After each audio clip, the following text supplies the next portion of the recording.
This is the witches and the virgin. In the small village of Apugo, found in the heart of Igbo land, there lived a beautiful young virgin named Nneoma. She was known throughout the village for her stunning beauty, kind heart, and strong connection to the gods. Nneoma's parents, Mr. and Mrs. Okoro, were proud of their daughter, and in short, she followed the traditions and customs of their ancestors. However, not everyone in the village had good intentions for Nneoma.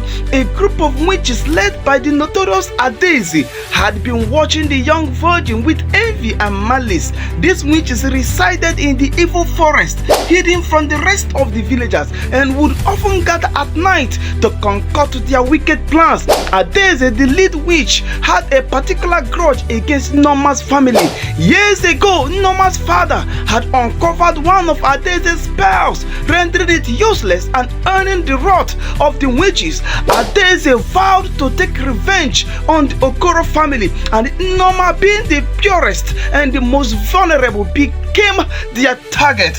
One fateful night, under the light of a full moon, the witches snuck into Apugo, making their way to Nneoma's home. They cast a spell, causing Nneoma to fall into a deep sleep.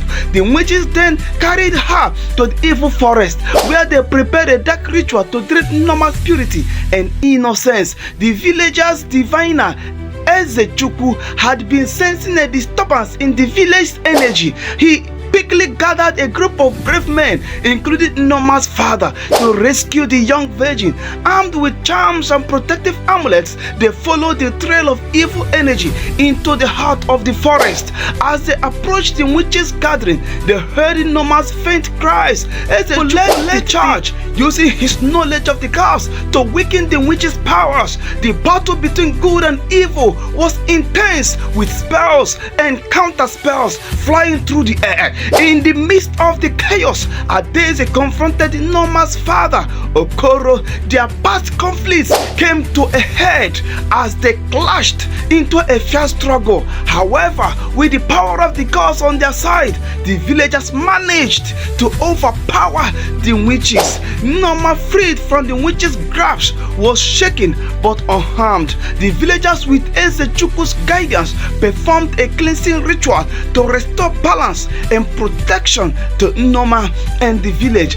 From that day forward, Nneoma's connection to the gods grew stronger, and she became a Nneoma. She continued to live a life dedicated to her culture and traditions, ever minded of the delicate and sensitive balance between good and evil. Her story served as a reminder of the importance of community faith and the protection of the innocent, to receive visitors seeking blessings and guidance. The Okoro household became a beacon of hope and positivity. However, Adaeze and her coven of witches were not ones to give up easily.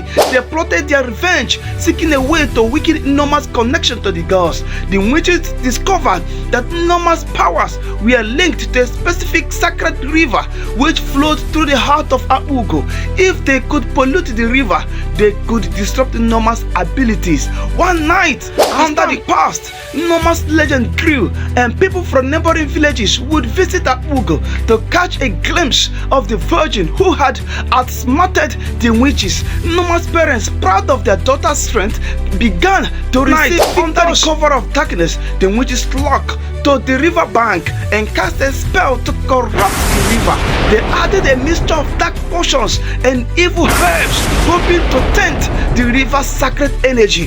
The next morning, the villagers noticed a change in the river's flow and color. The water seemed murky and the fish swam erratically. Nneoma, sensing the disturbance, knew something was amiss. She consulted with Adaeze, who confirmed that the river's energy had been compromised. Together, Nneoma and Adaeze devised a plan to cleanse the river. They gathered the villagers and performed the ritual to restore the river's purity. Nneoma, with her strong connection to the gods, sang sacred songs, while Adaeze offered prayers and sacrifices. As they worked to purify the river, the witches attempted to disrupt the ritual. A fierce storm brewed with dark clouds and strong winds, but Nneoma and the villagers persevered, calling upon the gods gods to aid them. The storm raged on, but eventually the ritual's power overcame the witch's spell. The river began to glow with a soft white light,